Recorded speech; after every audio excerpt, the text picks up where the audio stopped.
Want an easy way to see if you could save money on car insurance? Geico gives you 3. Call 1-800-947-AUTO. Go online to geico.com or stop by the Geico office nearest you. 3 ways you could save 15% or more. And now, Jalen and Jacoby on ESPN Radio. When I pop the trunk, head the day. Y'all pop the trunk, I pop the hood. Now act stupid, I'll pop the trunk.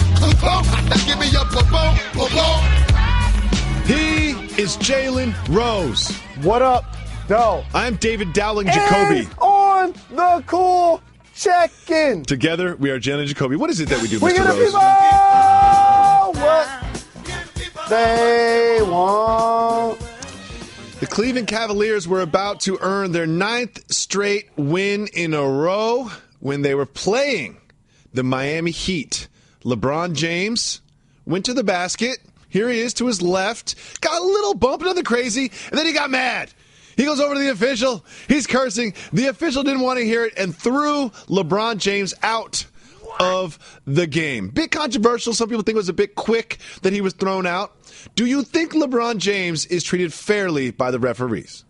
All superstar players are treated fairly by the officials because in basketball, especially the NBA, there are different phases of who gets the call when.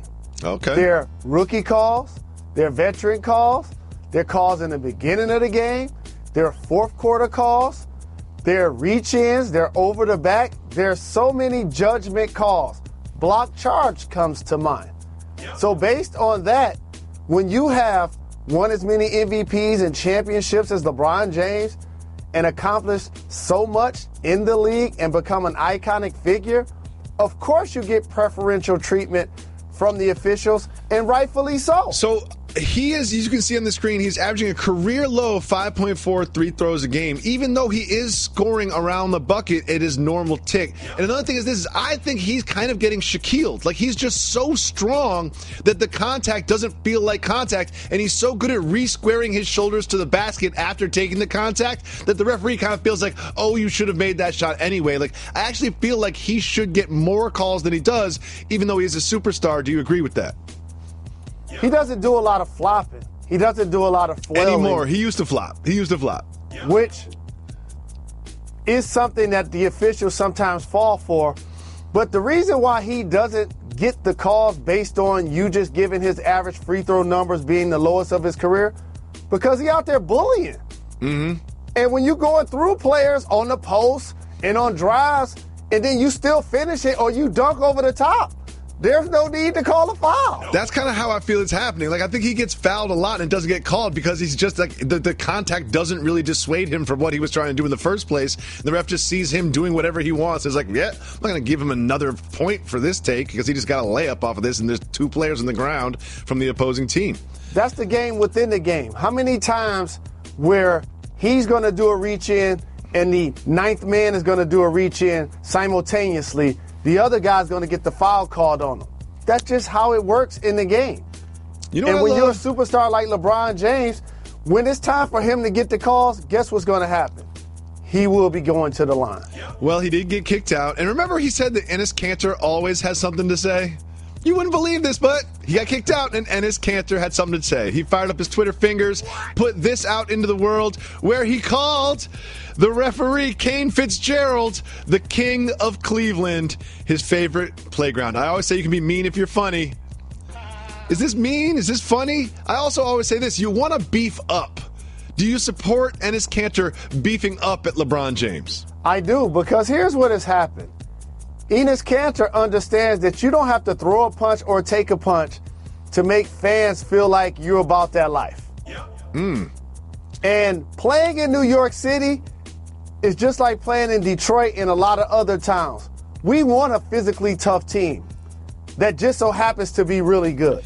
I'm glad you brought that up. And so for Kanter, if he becomes the face of a team that will not back down, that will be physical, that will talk trash, he doesn't have to put in the physical work of a Charles Oakley for people to retire him immortally as that guy that went at the opposing players consistently. Especially when it's LeBron James. Well, he also said this about going at opposing players. Here's what he told ESPN's Ian Bagley, quote, "I'm not going to tell who, but I told somebody, hey, man, go out there and fight with somebody.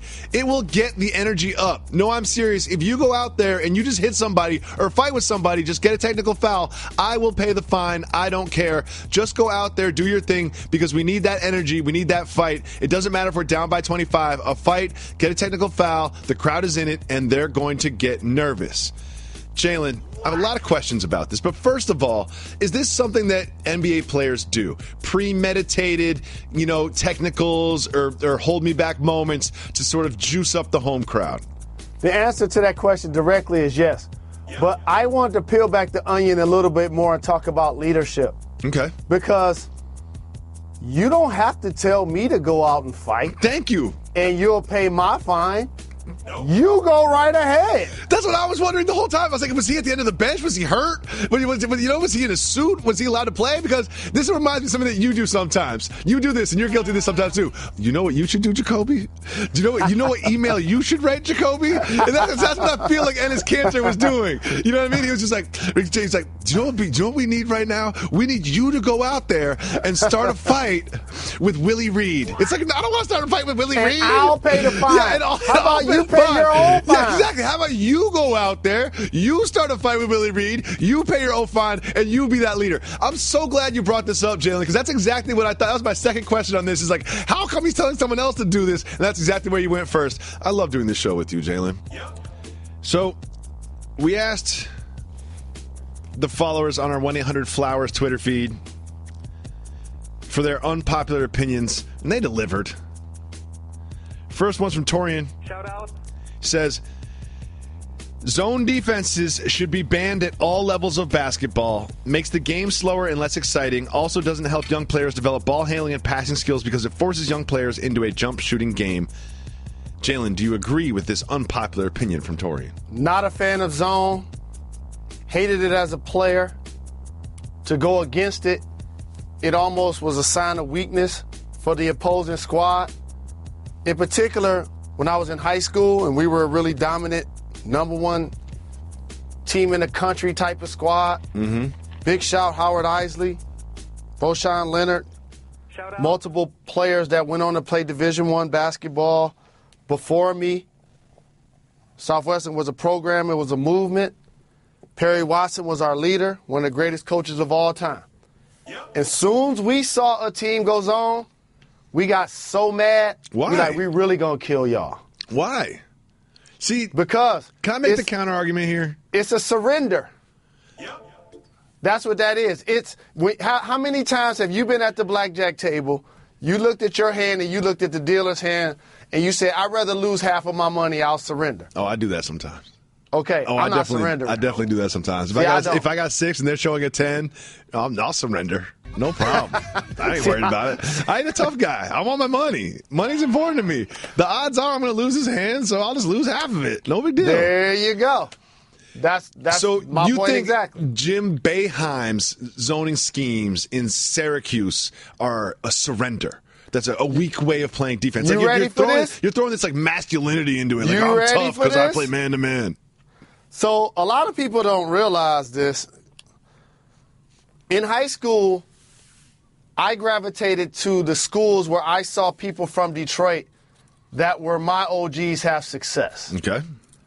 Anderson Hunt at UNLV. Shout out. Mm-hmm. Derek Coleman at Syracuse. Shout out. Steve Smith at Michigan State. Shout out. Jim Boeheim is one of the greatest coaches of all time. Played with my godfather, Dave Bing. Yep. One of the 50 greatest players of all time. Yep. Playing zone defense hampered Syracuse players, in my opinion, for a really long time playing at the next level. Say it again. This is why, if you look back at the history of Syracuse basketball, by the way, which I'm a fan of. Again, I was going to go to Syracuse. I took a visit to Syracuse. Rest in peace, Conrad McRae. Big shout, Red Autry. Shout out. Sherman Douglas. Earl the Pearl, Billy Owens, his family. The list goes on and on. Okay? But for the level of success that program had in college, you would have thought that they'd have, over that 20-year period, multiple players flooding the NBA. But when you look back at the history, that didn't necessarily happen. I think a large part of that was due to the fact that they primarily play zone defense. Wow. I never thought of it that way. But here's what, I mean, there's a part of me that says, use your 5 players in whatever way you seem fit to stop this. You know what I mean? But then it just becomes chaos if you have no defense at 3 seconds. And it just kind of becomes chaos. Like, it just sort of like devolves into something that's not necessarily basketball. But do you think that you should be an arm's length away from your, the person that you're guarding? Like, that used to be the rule. There's ways to modify it, but here's what I don't think. The reason why, and by the way, this is bogus. Why do American-born players need to attend college, yet international prospects can come right into the draft without an issue? I have a problem with that. Number one. Number two, I don't want to watch high school and college basketball when all of the rules are so different. It hampers the players. The lane line is different. The shot clock is the worst. The three-point line is different. The shot clock is the worst. The ball is different. The shot clock doesn't exist in most cities. The shot clock thing is there's a shot at this time in high school. There's a shot clock pretty much everywhere. But the college game with the extra seconds on the shot clock dramatically changes the way possessions work. Like, you'll just watch them dump it into the post, and he'll dribble 3 times, kick it back out, they'll dump it back in, kick it back out, then the point guard will back up, call a brand new play, and they'll run a second action in one possession. It just feels broken for someone that watches so much NBA. I'm like, you shouldn't be able to do that. I can't tell you how many times I was standing on the court in college basketball and what you just described happened, and I'm out here like, really? Like, it takes way too long. The clock was 45 seconds when I was in college. When you were in college, it was insane. 45 seconds is insane. Imagine there's 44 seconds on the clock. It's like, oh, we got a foul. We got a foul. They can just run it out. We got a foul. Remember the 4 corners? Yes. Yeah, remember 4 corners? Of course I remember 4 corners. College game. Do I remember it? North Carolina ran it against us. It was just like, what is 4 corners? What is this? If you look back at some of those games, you're like, what am I watching right now? This is not like, no one's trying to put the ball in the basket. And by the way, no shade, North Carolina, who plays against Michigan tonight. First time since the title game. Beat us fair and square. Shout to their squad, Donald Williams, who put the smack down on us. George Lynch, Eric Montrose, the great Dean Smith. But afterwards, when it was time to go to the after party, they was waiting in line. Now back to my initial story. Because the rules are so very different, and you're talking about zone, here's one thing that we didn't mention that's distinctly different in high school and college that you can't do in the NBA. You can stand a dude right in front of the basket and he never has to move. Yeah. What is that? Yeah, especially if you have especially in high school, if you have a guy who's like 6'8" or 6'9", it's just kind of like it's almost like putting like a tree there. It's just like a rim protection. Doesn't have to do anything. But here's one thing: so you always look at things through the Division I college lens and the pro basketball lens. And what lens do I look at things through when it comes to basketball, Jalen? Street ball. Exactly. And it's never since I moved to Los Angeles did anyone ever ask this question. In Los Angeles, they legit ask this question before you check up the ball. You guys want to play zone? What? Stop. Yeah, in pick-up basketball outdoors. It's happened multiple times. You guys want to play zone? And then one time I was guarding somebody, they're like, we're in a zone. And I was just like, what? We're in a zone? Like, we need. What are we going to practice? You know what I mean? Like, what are we going to fall? 1-3-1, we'll fall back and do a 2-3. Like, what is this? What is this pickup, man? This is pickup. I understand that when you're a coach, your roster is going to have limitations. And I just saw the Dallas Mavs play zone against, I think it was the Golden State Warriors, and beat them. What? This year. They did it really. They did. No, was it the Golden State Warriors? I don't know. They were going against a team that didn't shoot the ball well, one of the better teams in the league. I saw them playing zone, and they actually beat the team. Whatever works. And Rick Carlisle actually did that for the Mavs when they played against LeBron and the Heat in the finals. So I understand that there is a place for zone, but I definitely think you should not be allowed to exclusively play zone, especially in high school and in college. The game is so very different from the pro. It gets complicated. One thing about this is it's just a messy part of the game because it gets complicated when you try to write the rules. You know, at first it was you have to be within arm's length, but that's kind of ridiculous. Then you just got to beat your man. Next thing you know, you're at the basket, and then it's like, all right, well, you can be anywhere you want. Well, you need defense in 3 seconds. You can't just have people hanging out in the lane, and then it sort of turned into what we have today. And I don't really necessarily know how to solve the problem, but I know this: it will never stop me from complaining about the problem. One very quick, unpopular opinion. This is from Nicholas. You better listen. Oh, also, Jalen's hairline isn't that great. Sorry, bruh. Can I defend you on this one? Because I know you don't like to talk about yourself that much. I know you do, but defend yourself that much. Jalen isn't alone in celebrating his hairline. It'd be one thing if Jalen was the only person that thought Jalen had a great hairline, but when people come to the show, they mention your hairline. Like, it's become legendary. It's something that's celebrated beyond you. So it's one thing if you were just always talking about how great your hairline is, which you do from time to time. But I also want to say, it doesn't look great right now. Doesn't look great right now. I'm wolfing it right now. Doesn't look great right now. When you're trying to have them spinning, you got to wolf it for a few days. So when you get a fresh cut, it can be crispy. And we go on television Thursday at 10:30 a.m. I can't believe I do a radio show. I will be sitting in the barber chair at 8:30 a.m. I do a radio show with a guy who just said, if you want to have them spinning, you got to woof it for a while. I don't understand what that means, but I really enjoy listening to it. Wear woof. Wear it long, like people do sometimes with their beard. Sometimes people do with their hair. I understand what it means. I was just, a little hyperbole there. It's exaggerating a little bit for the sake of the bit. Got it.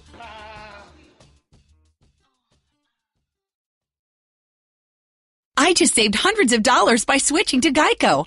I'm so happy, I feel like I can fly. Disclaimer, you will not be able to fly by switching to Geico. This is against the laws of physics and nature. If you find yourself flying, please seek professional and or medical help immediately. In the unlikely event you find yourself flying, you might be a superhero, or a pigeon, or a superhero named Pidgewoman, who was bitten by a radioactive pigeon. If you are indeed Pidgewoman, Geico retains all licensing publishing rights in the event Pidgewoman the movie becomes a top-grossing Hollywood blockbuster. Geico. 15 minutes could save you 15% or more.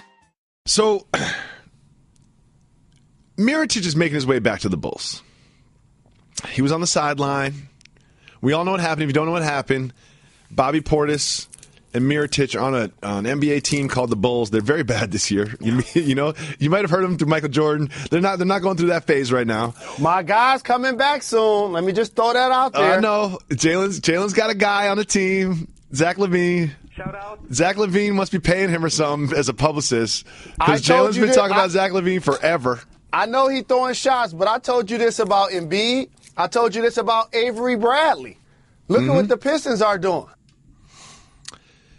And Mirotic is coming back soon, so he's joining the team. And Bobby Portis and Mirotic had a fist fight. It was reported that Mirotic was the aggressor. However, Mr. Portis was the Finisher, we'll call it. There was a punch landed that broke the jaw, I believe, or dislocated the jaw, something like that. And they haven't spoken. And then Portis apologized, and Mirotic accepted his apology.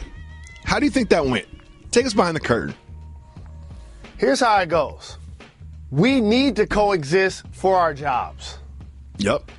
And for the dynamics of the team. It just so happens that we play the same position. Oh, and by the way, I beat you up. So I don't have a true problem apologizing because I gave you hands. So here's what I want to ask you. This is how I look through things. Like, as you get older, you get mature, you understand how the world works better. And I always envision someone at a bar after 3 drinks talking to their best friend, right? So if you're Bobby Portis, right, and I'm Bobby Portis' best friend, and we're at a bar, and we've had 3 beers and 1 shot of Jameson, okay? And I'm like, Bobby, what's up with you and Mirotic now? What do you say? Cool. We good. But what happened between y'all? Oh, I had to put them hands on them. Yeah, you're real proud about it, and you're also just like, oh yeah, I apologize, but I didn't mean it. They made me apologize. I'm not apologizing. He meant it. He wanted the person that won the fight apologize in a minute. Because he don't want it to continue to escalate. So now Bobby Portis, see here, I don't want to throw some theories out there, but oh, why not? Let's be responsible journalists. I mean, here's how you do that. Oh, you want to put your hands on me? Okay. Wait till he get in the shower.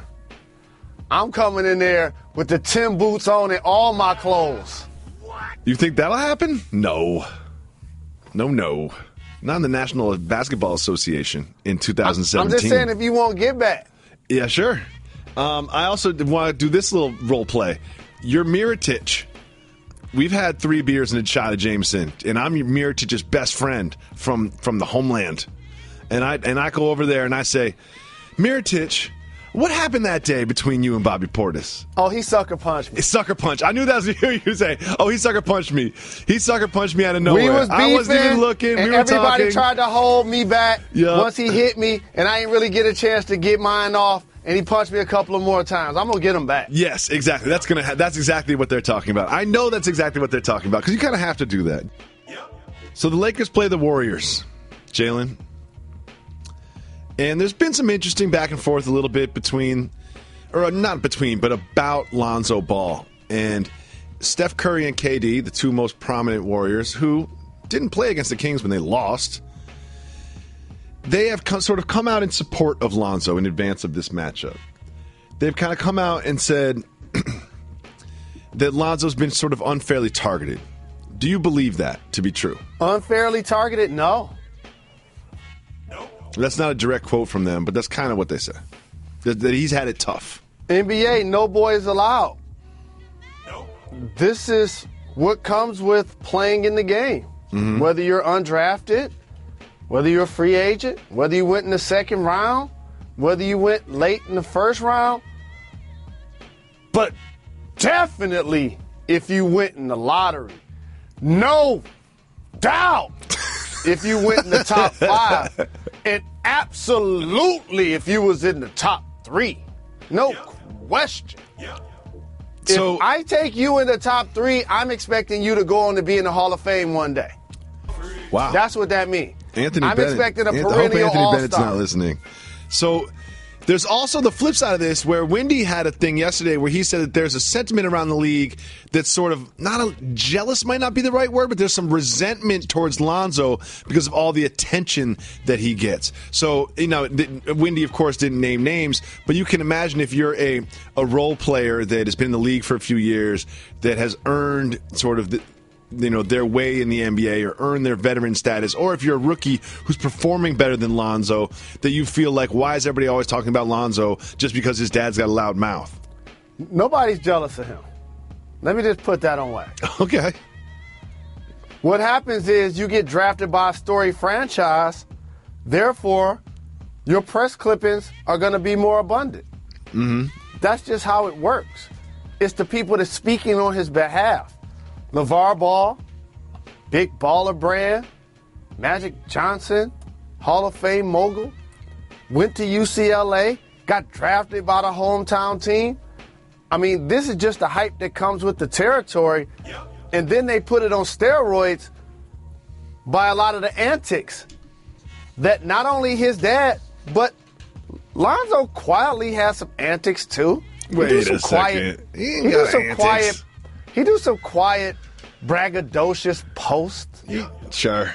He's got rap singles, and he wants to put himself out there. I think he's got a reputation of being like this quiet choir boy, but he does have a music career. That if you're trying to avoid the limelight, you don't exactly hit the studio. So what happens next is the Golden State Warriors missed the previous game against the Kings. Unfortunately, they lost the game, but they about to beat the brakes off Alonzo and the Lakers. Rested off a loss. I watched that Kings game, and it came down to Bogdanovich being guarded by Defensive Player of the Year, Draymond Green, and Bogdanovich took it right out of his court. How many times have we seen Draymond make that block? Like, how many times have you seen Draymond come up big in the end of a game when the Warriors need to stop? When I saw that matchup, I was like, oh, he better pass. Because I've seen this movie before. It always ends with Draymond blocking a shot. Bogdanovich can get buckets. Oh, yeah, he can get buckets. If you're not watching the Kings, there's some players that are interesting. Cauley Stein, who I have slandered on this program. I'm going to say it. I have slandered Cauley Stein on this program, but you know what? I'll always admit when I'm wrong. Just because I pick something doesn't mean that I'm not going to look at it and change my opinion. I like the way Cauley Stein has performed this year. He's long. Yeah, and he blocks shots. He's active. He blocks shots. I like Cauley Stein a lot more this year than what I've seen from him from other years. Now, Kevin Love is having to guard centers. He's had to guard Whiteside. He's had to guard Dwight Howard. And he had to guard Joel Embiid. This I found interesting. I want you to take us behind the curtain on this. Kevin Love reportedly apologized to LeBron James after a tough night against Embiid. If you remember this game, it wasn't close. You know what I'm not doing? And again, I'm not an NBA player. I'm just some schmuck. But I'm not apologizing to my teammate after we lose by 20. I mean, if we win by 20. If we win by 23, and if my man scored 30 and whatever, that's fine. Got the W. Why am I apologizing? Take us behind the curtain. What happened there? They probably had team goals about not letting him get his numbers. Ooh, talk to me about this. When you go into a matchup, a lot of times, of course, you're going to key on the people that you want to stop. Mm-hmm. And you want to make sure you beat them to shut them up. But there probably was a certain milestone or a number that they didn't want him to score. How often does that happen? Is this a regular practice? That happens all of the time. Really? No question about it. How come I don't hear about that? No one in the press conference said, we didn't want him to get 20, and he ended up getting 21, so I'm upset. Because that's why I'm bringing you behind the curtain. I love it when you take us behind the curtain. So talk to me about these goals, these little milestones. Is there financial incentive involved? Well, they used to be when you could there was a different NBA at that time where there was fiscal dynamics. Hey, if such and such don't get 25 points, then I give you $500. I like it. No doubt about it. How come we don't do this on the show? Like, if you make some smooth transitions, I'll give you $100. Like, all right. You know, you would be like, if we start on time, I'm giving everybody $20. Boom. There you go. That's very nice.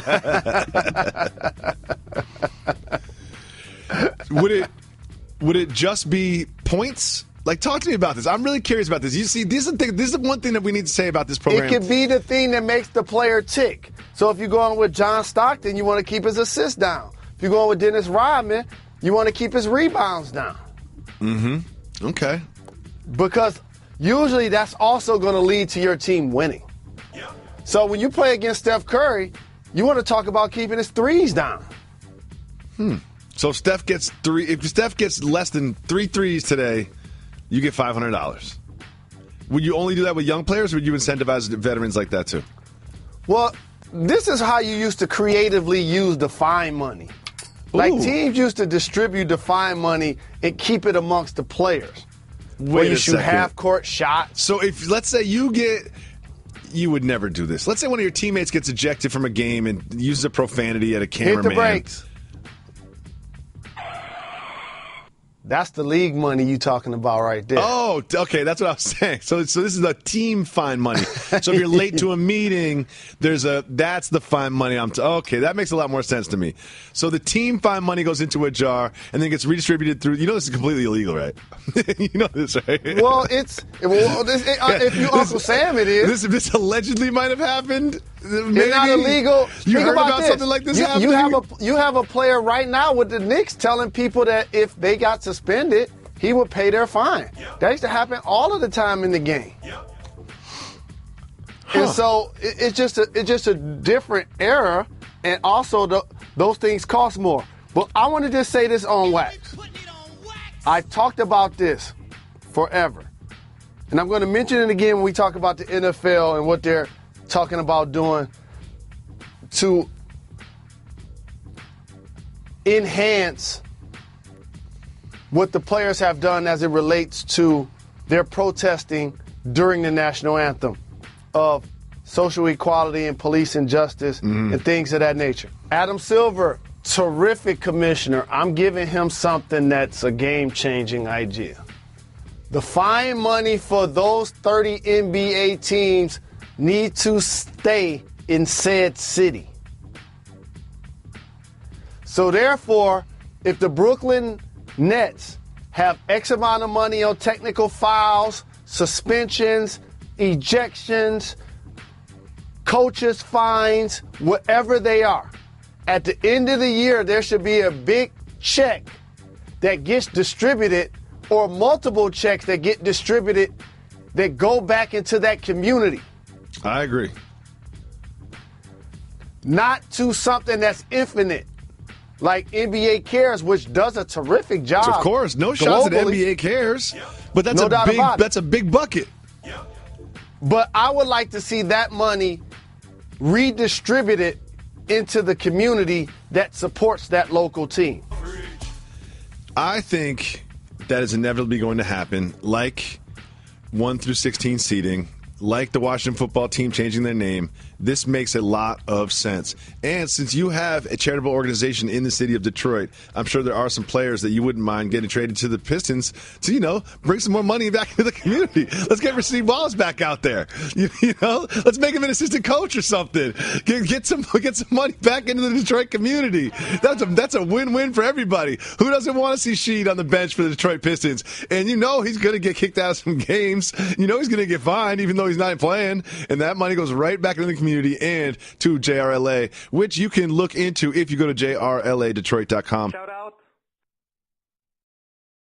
Jalen, this is interesting. On Monday, the NFL submitted to the Players Coalition a final draft of a proposal that, according to documents reviewed by ESPN, would contribute nearly around something like $100 million to causes considered important to the African American communities. In doing so, the NFL hopes that this will effectively end the peaceful yet controversial movement kneeling for the anthem that was started by former 49ers quarterback Colin Kaepernick. Jalen, this is going to be reviewed by the coalition on Wednesday evening. We'll learn more about this as it goes on. But something about this doesn't really sit right. Does this feel like the players are trying to buy the end of the protest? First and foremost, Colin Kaepernick, you created a $100 million conversation between players and owners. Obviously, I meant the owners are trying to buy the end of the protest. Big shout to Colin. Well-deserved GQ Man of the Year. Created a $100 million conversation. I have some advice for the players. Don't do it. Ooh. Please don't do it. Why is that, Mr. Rose? I'm not going to get too caught up in the math. But when you say $100 million, that's the splashy headline that's there to purchase the conscience, the fans, the media, and by the way, to shut y'all up. Y'all been having a loud voice since the beginning of this season, and we trying to muzzle that as much as we can. When you do certain math, it's 32 teams in the NBA. So that's over $3 million per owner. That's not a lot of money overall. And if you're going to do it over 7 years, that's about $400,000 a year. What? We're not going to look to a dollar figure to be a game changer. And you're going to see a lot of people comment on this topic. Explain. And when they finish, you ask them, how much have you given back to the community?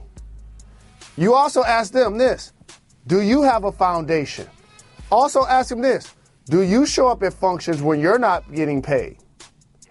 And so what ends up happening is, as somebody like me who has dedicated himself to trying to give back to his community, blood, sweat, and tears, time, energy, money, sweat equity, it becomes more than just a dollar figure. That's why when you come to JRLA, I'm not on the donor board. Nope. For that exact reason. So based on what the players want to get accomplished, you can't put a dollar figure on that. And it's going to be interesting to see if they agree to the deal. But more importantly is, when you say issues related to the players and to the African American community, is that something the league is picking? Is that something the players are picking? Are we dictating where the money goes and when it goes there? If these things aren't happening streamlined, don't take the deal. It just also feels to me that a bunch of billionaires are doing what billionaires do. They're like, oh, we have a problem. What should we do? Throw money at the problem. You know what we're going to do? We're going to throw money at this problem. It's also a term that we use in production. Is throw money at the problem, it'll go away. And you know what's not going to happen? You can't throw money at institutional racism. You know what I mean? And make it go away. Like this is certainly a step, and money is part of the process. But money alone is not going to, I'll never say solve, but money alone is not going to create the sort of change which the players are asking for through this protest. And it also feels like it would cheapen the movement if this sort of a gesture ended it. Does that seem fair to say? Absolutely. The gesture happened a couple of ways. When Jerry Jones had his squad take a knee prior to the anthem to agree to stand for the anthem, then he came out later and contradicted the whole scenario. When you have 45 going to Twitter and he's calling the NFL players out of their name, that all now derails from why initially Colin Kaepernick chose that venue to express himself, and so many players followed, to now we're going to accept the dollar figure and we're just going to go be quiet. No, it doesn't work like that. It's not about the money. I got to tell you a word that continues to get lost. What's that? Power. Is what it's about. Money, and power, to respect. your point, you can't purchase that. I don't think we've heard the end of this. As I mentioned, the Players Coalition is getting together on Wednesday night to discuss this. I do not think that they will flatly accept this. I think it's the start of a long conversation / negotiation. But money alone cannot create the change that this community needs. Next, Eli Manning has started 210 games for the Giants consecutively. The streak has gone on for a long time, and it will end this Sunday as head coach Bob McAdoo has announced that Geno Smith, yes, that Geno Smith, will be the starter for the New York Giants. Jalen, let's listen to Eli, who reacted to this news. It's hard. It's been a hard day to handle this, but hang in there and figure it out. Hardest things the Giants, you can say? It's up there, yeah. Do you feel like you might have started your last game for the Giants? I don't know. I don't know. I'll take it one week at a time. Emo Eli makes me sad, Jalen. Are the Giants doing Emo Eli dirty? No. Here's what I want everyone to understand. First and foremost, Eli Manning has started his last football game as the quarterback of the New York Football Giants. Oh, really? Really? What? He will, in my opinion, end up in Jacksonville with Tom Coughlin or end up in Denver following his brother's footsteps. I like this, too. Putting that on wax. Fun theories. Number two, what does Eli or the team have to gain by trotting him out there for the rest of the year? Get him hurt? They don't have much to gain whatsoever. I mean, Eli Manning is a veteran. He doesn't need the experience. And another thing we know about this whole thing, that the thing that no one's really talking about is Ben McAdoo is not going to be the coach next year of this team. So whatever moves he makes, it's just going to all get wiped clean the second after Week 17 is over. And it's not a Lifetime Achievement Award. The entire team has not performed the way it did last year. He, as a quarterback, has continued to decline with his performance overall. Mm-hmm. So regardless to who they're going to start, they're cleaning house, period, as you just mentioned. And so you don't want him to get injured because you can't trade him. Everybody's missing the point. If he goes out there and he gets hurt or he continues to play bad football, now you hurt his value even more. I just want to say this in my defense. Bob McAdoo would probably be a better head football coach for the Giants than Ben McAdoo. Since we only got to a couple of our Twitter questions, I think we'll be taking more of them. First question we have is from one of our co-producers. This is Allie, one of our female co-producers. Shout out. Is it a boss move to pick out my boyfriend's clothes because his style is trash? No. It's a boss move to call his style trash on your favorite podcast, though. Here's what's always a boss move: making your mate better. Oh, I like that. It's a good angle. Keep it positive. And so there are going to be things that your spouse, your significant other, is better than you at, and or vice versa. It may be cooking. What about cooking a certain dish? What about fashion? What about driving when you're in a rush or when you're on a long trip? Whatever the case may be, a true support staff allows the other person to take the lead, and it's okay, especially if what the person puts together they like. And you know how it works in my house is there's veto power, you know? Like my wife just has straight veto power. If it, you know, if we're about to go somewhere and she'll look at it and she'll just be like, no, like no, like no, that's not gonna happen. And usually she's right. But if she picked out my clothes, I would look very, very different, and I don't think anyone would like it except for her. No. Next question we have is from Glenn. Not so much a question, just curious as to your opinions on the Tennessee football coaching situation. I think when you're in a position of leadership as an AD and you decide to hire Greg Schiano and you sign the letter of intent and he signs it, you bring him to coach your football team. The backlash that you get if you did your intel and are comfortable with the fact that you believe that he did not know the heinous acts of his fellow assistant Jerry Sandusky were taking place, if you were comfortable with that and you understand that to be the case, then you hire him. Because I think if the latter was in tow, you wouldn't have hired him. So for you to get a public outcry and a couple of tweets and a couple of protesters to go back on your decision, that makes you look weak. Now, for the fans, I want to point something out to you. It shows you have a voice. Mm-hmm. And a lot of times people talk about what they don't like, but they still support it. If you find ways to voice your opinion for things you don't like and you don't support, change does happen. You know a code word for that? What's that? It's called protest. That's how this country was founded. It just looks a lot different in this arena than it does when players are doing it pregame at a football game. Makes you say,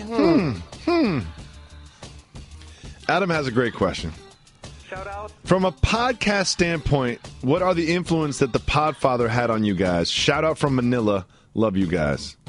Well, the Podfather's he's the Podfather of the whole game.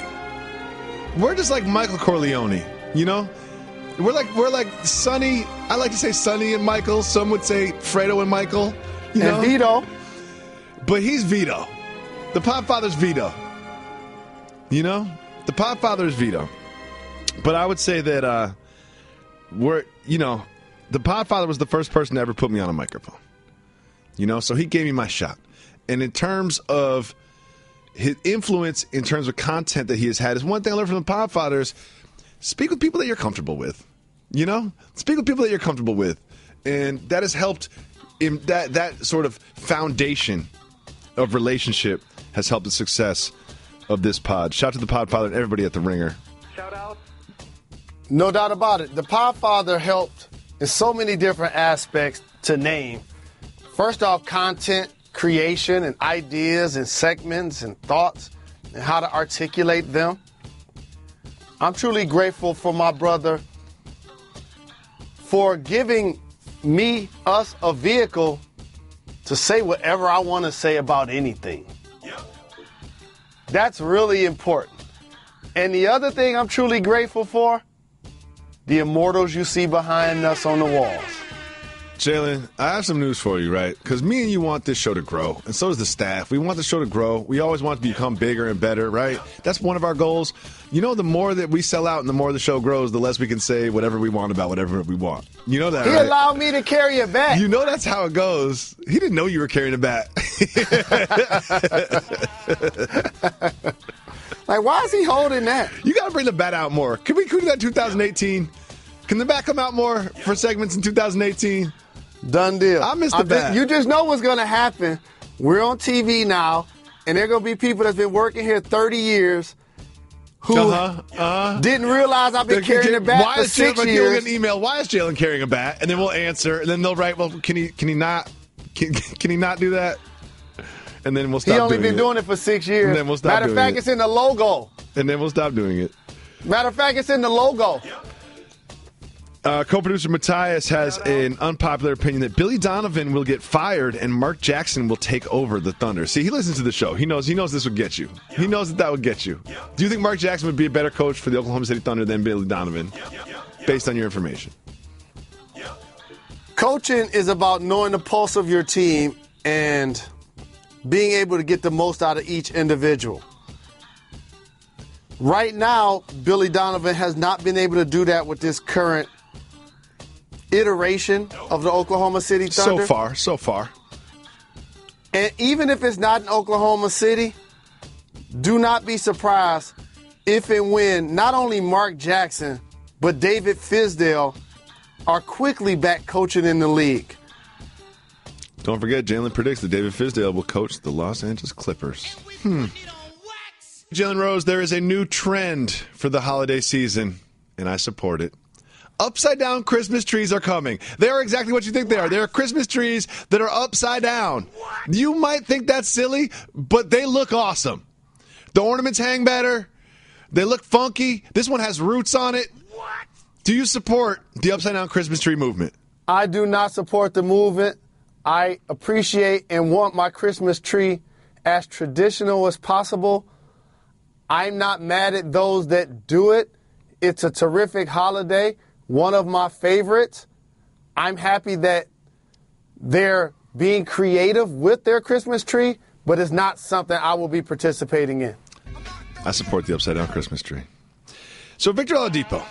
Hola, Oladipo. He was traded to the Pacers, and before that he was traded to the Magic, and it seemed like all of this got to him. He said to the Bleacher Report, quote, being traded twice, it makes you feel people don't want you. You start second-guessing yourself. Doubt starts to creep in a bit. Jalen, you may or may not have been traded 16 or 17 times in the NBA. How much of this is real? It's not about a salary. It's all about reality. What he said is actually true. The two teams that traded you, they didn't want you. Oh, okay. They didn't. So how do you not let the doubt creep in as it did for him? Because the two teams that are going to pay you millions of dollars to play basketball did want you. I suppose that would take a little bit of the sting out of it. You do it. And then you just ball out like Oladipo's doing right now, and everything's all good. Shout to Lance Stevenson, who's been so hot lately. I'm back on. Victor, I'm back on, Lance. It's great to see him playing up to his potential. You so die easy with Lance and teams and whatever. He's playing well. I'm back on. Next, we have this. First of all, big shout to The Ringer and JJ Redick. JJ Redick took his podcast over to the Podfathers Ringer Network. Shout to them. And his first guest was Joel Embiid. And Joel Embiid said a stupid 69 joke, and then Jalen called him unprofessional, and then Joel Embiid went on the 6 and said an 81 joke, and we thought it was all over. But, of course, JJ Redick, being a good host, trying to be controversial, asked him about it, and Joel responded. So the thing with Jalen was, I made a comment. I was a random number. I was at 69%. I didn't know what else they were talking about or what else they were thinking. I'm from Africa. I'm new, basically still new in the States, so I don't know what's going on here. And I don't know why people were making fun of that number. I actually had no idea. Do you believe that Joel Embiid had no idea why people were making fun of that number? I don't. And I'm not going to go back and forth with a 23-year-old future star in the game because he has a long way to go before he actually becomes a vet, and I'm rooting for that. I'm here to say what I mean and mean what I say. And when you're talking post-game to a woman reporter, in the future, I guarantee you, if they ask him what percentage he is as it relates to his health, he will not use 69%. Because whether it was the team, whether it was a media relations person, somebody in his family, somebody that is in his represents him, would have told him that that's not appropriate. And that's exactly what I said. It's not personal. And if none of those people did it, guess what? OG Jalen Rose did. Moving on. Jay-Z and Beyonce. Jay-Z's done this new interview with the New York Times, and now he has this theory of this. And me and Jalen have seen through this the whole time. His theory was that they were working on a joint album together when Beyonce broke away without him knowing and made the Lemonade album about Jay-Z's reported infidelity. And then, of course, he came out with 444, where he poured out his soul about the problems in the family. Do you think all of this is just another way of manipulating us and teasing a future joint album between the two of them? So here's what I want to put out there. Different phases of my life, I had a favorite MC. My last favorite MC is Jay-Z. So he's your current favorite MC? He and Eminem. Okay. My two favorites. Okay. Along with all Detroit acts, as you know. With that being said, I never knew that the guy that I heard freestyling in the studio with Big L would not only become the multi-million-dollar conglomerate that he has on his own and be a game changer as an artist, as an entrepreneur. He married Beyonce? Mm-hmm. Talking about dropping the mic. She's successful, talented, hardworking. The list goes on the Wednesday about the things she's accomplished. 2 billionaires in the same place at the same time. They're not going to jeopardize their bread or their relationship for some foolishness on wax. Are the Juggalos also one of your favorite MCs right now? Because they're a Detroit act. Yes. You're the best. If you call 985-80-JALEN, you can leave us a voicemail. If you leave us a voicemail, we'll play on the show, just like this. Hey guys, what up, dog? This is Alex calling from London in the UK. And as part of Women Crush Wednesday, I want to give a big shout out to my lovely boyfriend, Adam. He's written me a little something that I'm going to share here. So, hey, it's Alex from London. I'm a self-confessed part of a power couple. And my partner, Adam, is a die-hard Knicks fan and mega fan of yours. And it's also his birthday this weekend. So he's getting me to call into you guys because he wants some love from the show. So 3 things he'd like to know. 1, he has asked me to arrange a comedy roast for him. Is this a boss move? 2, Jacoby. As a man nearing 40 and Jalen as a man past this milestone but looking more like 30, have you got any advice to share with Adam? 3, sorry to ask this, but are the Knicks making the playoffs this year?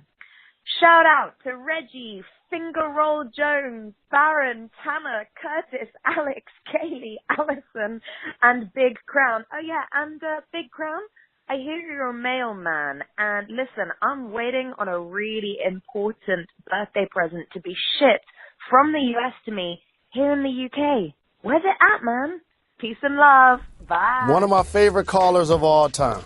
There's so much there. One of the things I love about it is she started asking Big Crown questions. Like, people aren't asking me and you questions anymore. Now they're asking our associate producers that we've never met before questions. Big Crown is the best. Big, as far as I'm concerned, Big Crown runs all parcel services all throughout the world. So let's get to some of the things. One thing I want to say is, if you want to get on the show, all you got to do is just have your girl call in, and then you get a shout-out. That's how it works, because we always celebrate the women, and females that give us good calls, we're going to put on every time. So her first question, Jalen. Adam, her boyfriend, shout to him. He's a big fan of the show and the Knicks. He asked Alex to put on a comedy roast in his honor. Is that a soft move or a boss move? That's a soft move. It is, Adam. I respect you. Any fan of the program is a friend of mine. But asking your wife to put on a comedy roast for you, it reminds me of my wife constantly reminding me that she's never had a surprise party. Constantly. She said this year, I'm going to throw myself a surprise party.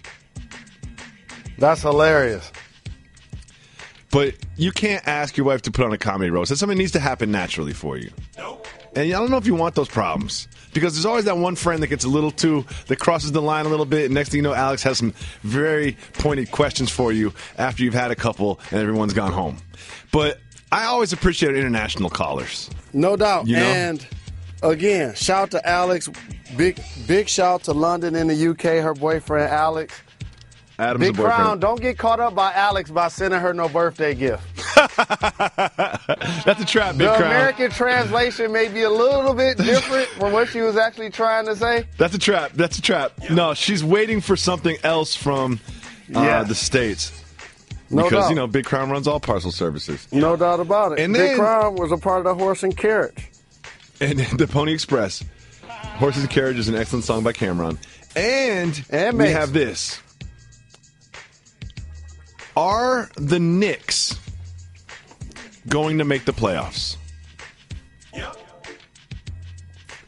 Here's the thing. 6, 7, and 8 in the East are going to hover around 500 or be below. Mm-hmm. So I'm not picking those spots right now. The Knicks are one of the 5 teams that possibly will qualify for those 3 spots. Yep. They're in the mix. But I wouldn't bet on it. Let's just say that. The Knicks season could go a lot of different ways from here on out. But I always appreciate international fans. Shout to Alex. Shout to Adam. Enjoy your birthday, even if it is a comedy roast. Another thing you got to remember is your friends aren't comedians. I'm guessing. You know what I mean? So that can just be awkward. I saw it on an episode of Vanderpump Rules once. It was very awkward. Jacoby always stresses you could be mean if you're funny. The problem is if your friends aren't funny, all they're going to do is be mean. It's a great point by you, Jalen Rose. It's a great point. You be mean if you're funny, but they're just going to end up being mean. You can have all your friends on your own birthday to come through just to hurt your feelings. I don't want to have a comedy roast because I know what the people are going to say. It's going to make me cry. Thank you so much for the call. Appreciate it. Don't forget, if you call 985-80-JALEN, you can leave us a voicemail. We'll take all kinds of questions about anything. And since it is Wednesday, and every Wednesday we celebrate the women around the world, this is all female voicemails this segment. So please call in, leave us voicemails, and we'll play them on the show just like this. Hi, Jalen. Hey, Jacoby. This is Jennifer Ransom calling from Portland, Oregon. I'm calling for a few reasons on this Women Crush Wednesday. Number 1 is to wish my man of 9 years, Greg, a very happy golden birthday. 29 on the 29th. I love you, babe. We listen every day. Now, number 2. I want to thank you for giving the people what they want by honoring teachers on the pod. As a special ed teacher myself, knowing that we are making a difference means everything. Greg and I actually met working at a program for special needs children and adults. Okay, number 3. I'm putting it on wax. Do not change your intro. This is synonymous with the podcast. All right, shout out to the whole crew. Thanks, guys. Thank you for the call. Appreciate the love, Jennifer, representing Portland. What up, though, Greg, of 9 years? We support power couples on this program. Always. Hopefully they continue to go strong. Always support educators in this program. As a high school graduate, a collegiate graduate, and a current founder of a tuition-free public charter high school that's open enrollment, that also caters to special needs students, I truly appreciate the work that's done by all teachers and educators, the sacrifice, the diligence that comes with your job, the patience that you need to have when dealing with young people on a daily basis.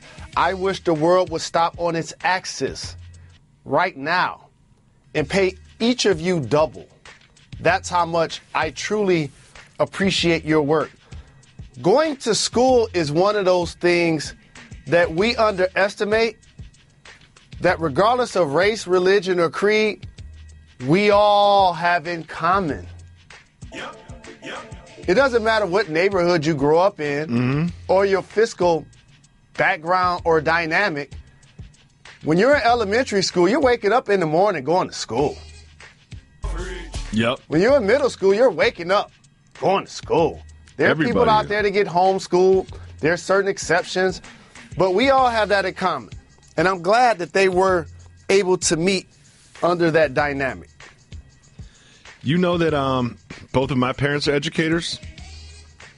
I did not. And they also met under that dynamic at Southern Methodist University in the great state of Texas. They met. Oh, no, they didn't meet there. That's my bad. They met at Stanford University. They were English majors.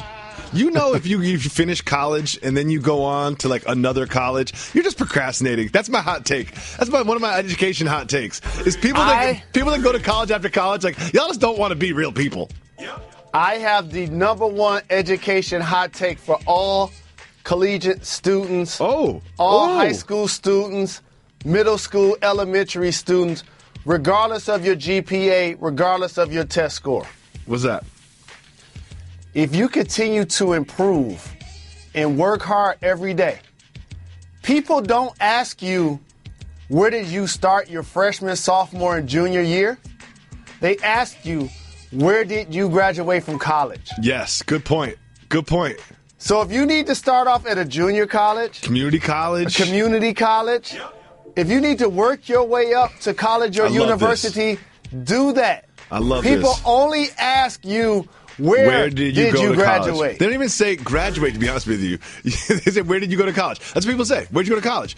Where'd you go to college? And you don't have to say, I went to, Springfield, Mass, JCC for 2 years, and then I transferred into Harvard. You just say Harvard, and it's a wrap. Another thing, what you major in doesn't really matter. Just going to throw that out there.